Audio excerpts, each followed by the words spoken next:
नीतीश कुमार का नाम बिहार की राजनीति में पिछले 4 दशकों से सबसे प्रभावशाली नेताओं में लिया जाता है।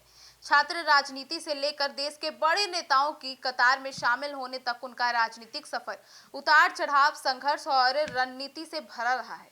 आज जब यह चर्चा तेज हो गई है कि राज्यसभा की राजनीति में सक्रिय हो सकते हैं नीतीश कुमार और बिहार को पहली बार बीजेपी का मुख्यमंत्री मिल सकता है, तब उनके पूरे राजनीतिक सफर को समझना और भी महत्वपूर्ण हो जाता है। जी हाँ, छात्र राजनीति से शुरुआत करते हैं। नीतीश कुमार का जन्म 1 मार्च 1951 को बिहार के बख्तियारपुर, जो कि पटना जिला में हुआ था।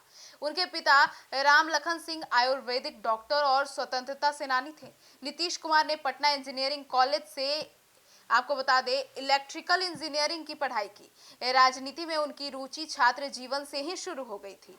1970 के दशक में जब देश में जेपी आंदोलन शुरू हुआ, तब नीतीश कुमार भी इस आंदोलन का हिस्सा बने।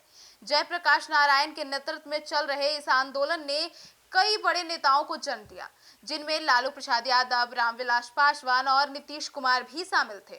अब शुरुआती चुनावी संघर्ष की बात करें तो नीतीश कुमार ने पहली बार 1977 में हरनौत विधानसभा सीट से चुनाव लड़ा, लेकिन उन्हें हार का सामना करना पड़ा। इसके बाद 1980 में भी उन्हें हार मिली, लेकिन उन्होंने हार नहीं मानी। आखिरकार 1985 में वे पहली बार बिहार विधानसभा के सदस्य बन गए।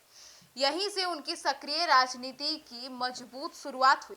जी हाँ, अब राष्ट्रीय राजनीति से में पहचान बनी उनकी। अब राष्ट्रीय राजनीति की बात करें तो 1990 के दशक में नीतीश कुमार ने राष्ट्रीय राजनीति में भी अपनी पहचान बनाई। 1989 में वे पहली बार लोकसभा सांसद बने और उसके बाद वे संसद पहुंचे। अब अटल बिहारी वाजपेयी की सरकार में उन्होंने कई महत्वपूर्ण मंत्रालय भी संभाले, जिनमें प्रमुख थे रेल मंत्री, कृषि मंत्री और सतह परिवहन मंत्री। रेल मंत्री के रूप में उन्होंने कई सुधार किए और रेलवे में नई योजनाओं को आगे बढ़ाया। हालांकि 1999 में गैसल रेल हादसे के बाद उन्होंने नैतिक जिम्मेदारी लेते हुए इस्तीफा भी दे दिया था। अब इस फैसले ने उनकी राजनीतिक छवि को जिम्मेदार नेता के रूप में भी मजबूत किया। अब बिहार के मुख्यमंत्री बनने का सफर की बात करें तो नीतीश कुमार पहली बार 3 मार्च 2000 को बिहार के मुख्यमंत्री बने थे, लेकिन उस समय उनकी सरकार बहुत जो बहुमत साबित होता है वो नहीं कर पाई।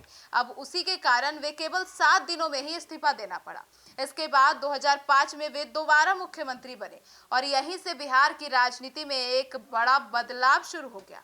जी हाँ, 2005 से लेकर अब तक वे कई बार मुख्यमंत्री बन चुके हैं और बिहार की राजनीति के सबसे लंबे समय तक शासन करने वाले नेताओं में शामिल हो गए। बिहार में विकास की राजनीति की बात करें तो नीतीश कुमार ने मुख्यमंत्री बनने के बाद बिहार में कई बड़े फैसले लिए। उनका फोकस कानून व्यवस्था सुधारने, सड़क निर्माण और सामाजिक योजनाओं पर रहा। कानून व्यवस्था में बहुत से सुधार किए। 2005 से पहले बिहार में अपराध को लेकर काफी आलोचना होती थी। नीतीश सरकार ने कानून व्यवस्था सुधारने के लिए कई सशक्त कदम उठाए। फास्ट ट्रैक कोर्ट बनाए गए और अपराधियों के खिलाफ कार्रवाई तेज की गई। सड़क और बुनियादी ढांचा सुधारा गया। जी हाँ, उनके कार्यालय में हजारों किलोमीटर सड़कों का निर्माण हुआ और ग्रामीण सड़कों को बेहतर बनाया गया और कई पुल पुलियों का निर्माण कराया गया। शिक्षा और साइकिल योजना भी लाई गई। नीतीश कुमार की सबसे चर्चित योजनाओं में मुख्यमंत्री साइकिल योजना रही।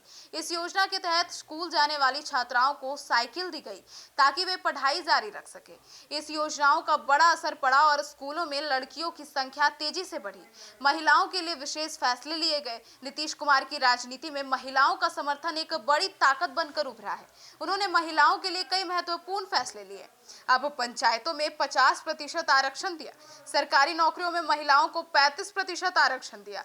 लड़कियों की शिक्षा के लिए योजनाएं बनाए। शराबबंदी लागू की। 2016 में लागू की गई शराबबंदी को महिलाओं के बड़े समर्थन से जोड़ा जाता है। ग्रामीण क्षेत्रों में बड़ी संख्या में महिलाओं ने शराबबंदी का समर्थन किया और इसके बाद महिलाओं का एक मजबूत वोट बैंक नीतीश कुमार के साथ जुड़ गया। अब राजनीतिक उतार चढ़ाव की बात करें तो नीतीश कुमार का राजनीतिक सफर हमेशा सीधा नहीं रहा। कई बार उन्हें कठिन परिस्थितियों का सामना भी करना पड़ा। 2015 में उन्होंने लालू प्रसाद के साथ मिलकर महागठबंधन सरकार बनाई और बीजेपी को हराया, लेकिन 2017 में उन्होंने अचानक गठबंधन तोड़ बीजेपी के साथ सरकार बना ली। अब इसके बाद 2022 में उन्होंने फिर से बीजेपी से अलग होकर महागठबंधन का साथ लिया। अब इस लगातार बदलते राजनीतिक समीकरणों ने उन्हें बिहार की राजनीति में सबसे रणनीतिक नेता बना दिया। जदयू का कमजोर होना और फिर वापसी। जी हाँ, इसकी बात करें तो एक समय ऐसा भी आया था जब जदयू की सीटें कम हो गई थी और पार्टी की स्थिति कमजोर दिखाई देने लगी। लेकिन नीतीश कुमार ने अपनी राजनीतिक पकड़ बनाए रखी, संगठन को मजबूत किया और सामाजिक समीकरणों को साथ लिया। आज स्थिति यह है कि जदयू के पास करीब 85 विधायक हैं और पार्टी फिर से बिहार की राजनीति में मजबूत स्थिति में दिखाई दे रही है। नया राजनीतिक अध्याय की बात करें तो अब बिहार की राजनीति में एक नया मोड़ आने को अब बच गया है। हाल ही में नीतीश कुमार ने राज्यसभा चुनाव के लिए नामांकन दाखिल कर दिया है, जिसके बाद यह चर्चा तेज हो गई है कि दिल्ली की राजनीति में अब नीतीश कुमार सक्रिय रहेंगे। अगर ऐसा होता है तो बिहार में नेतृत्व परिवर्तन तय माना जा रहा है। अब बीजेपी का मुख्यमंत्री चेहरा कौन होगा, यह सबसे बड़ा सवाल है। तो राजनीतिक सूत्रों के मुताबिक अगर नीतीश कुमार दिल्ली की राजनीति में जाते हैं तो बिहार में पहली बार बीजेपी का मुख्यमंत्री बन सकता है। हालांकि यह बीजेपी के लिए आसान नहीं होगा, क्योंकि नीतीश कुमार जैसे अनुभव और राजनीतिक कद वाला नेता मिलना किसी भी पार्टी के लिए चुनौती है। अब एनडीए के सामने सबसे बड़ी चुनौती भी यही है कि एनडीए के पास अब सबसे बड़ी चुनौती यह होगी कि नीतीश के सामने अब उनके जगह पे किस नेता को लाया जाए, सभी सामाजिक वर्गों को साथ लेकर चल सके, प्रशासनिक अनुभव रखता हो और नीतीश कुमार की तरह संतुलन राजनीति कर सके। बिहार की राजनीति में नीतीश कुमार ने जो छवि बनाई है उसे भरना आसान नहीं बल्कि मुश्किल है। अब नीतीश कुमार का राजनीतिक सफर संघर्ष, रणनीति और बदलावों से भरा रहा है। अब छात्र आंदोलन से निकलकर वे बिहार के सबसे प्रभावशाली नेताओं में शामिल हो गए हैं। उन्होंने बिहार की राजनीति को जातीय समीकरण से निकालकर विकास और सामाजिक योजनाओं की दिशा में ले जाने की कोशिश की है। अब जब उनके राज्यसभा जाने की चर्चा हो रही है तो यह साफ है कि बिहार की राजनीति एक नए अध्याय की ओर बढ़ रही है।